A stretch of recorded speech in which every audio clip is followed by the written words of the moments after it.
Daniel. Goddag. Og tak fordi vi må komme ud og køre. Hvor skal vi hen? Jamen, vi skal en tur rundt Odense. Vi skal smule forbi min gamle klub, som jeg spillede i før jeg kom til OB, og så til min skole, gymnasie. Lad os komme afsted. Ja.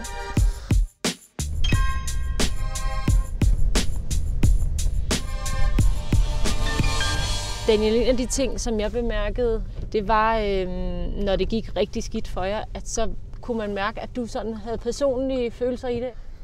Jeg har nogle følelser for den klub her, som jeg tror er sjældent set i moderne fodbold.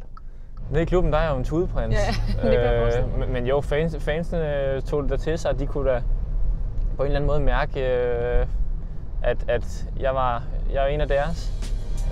Og jeg besidder måske noget af den følelse, som de selv føler, de har.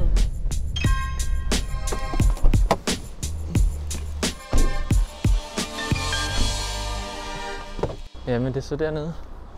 Dernede alle minderne er? Det er dernede alle minderne er. Hvad betyder det her sted for dig, Daniel? Jamen, det er sådan lidt mærkeligt at stå her, fordi det betyder noget. Jeg har jo simpelthen så mange minder, og det var her, det hele startede jo. De har været med til at skabe mig jo, kan man sige. Så det er lidt specielt. Hvorfor har du ikke en rigtig fodboldspillerbil? Jamen, det kunne jeg jo sikkert også godt have, men altså, jeg synes ikke, der er nogen grund til at køre store biler og hvad kan man sige, ligesom blive draget ind i det der fodboldmiljø, som nærmest kræver, at du har store biler og sådan noget. Det her, det gør bare noget ved mig, så holder jeg mig nede på jorden, og så kan min kæreste også køre ind uden. Det ser helt vildt mærkeligt ud. Uden du er bange for, at hun skader den? Ja.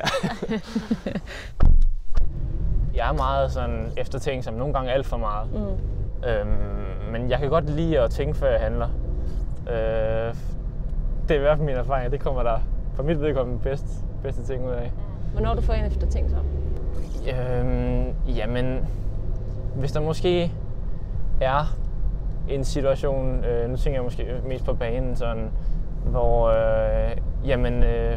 skal jeg lige begynde at analysere den og sådan noget, før jeg kaster mig ind i en duel? Nej, det skal jeg måske ikke. Jeg skal måske bare kaste mig ind. Okay, slår jeg mig, så slår jeg mig.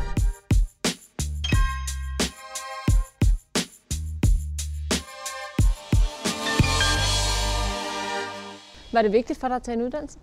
Ja. Jeg vil gerne have styr på det, inden jeg ligesom solgte min sjæl til fodbolden. Ja. I forhold til at have noget at falde tilbage på. Have et liv efter fodbold, det kommer jo. Der vil jeg bare ikke stå på et eller andet nulpunkt. Så ser det alle sammen. Goddag. Alle sammen. Hej Geo.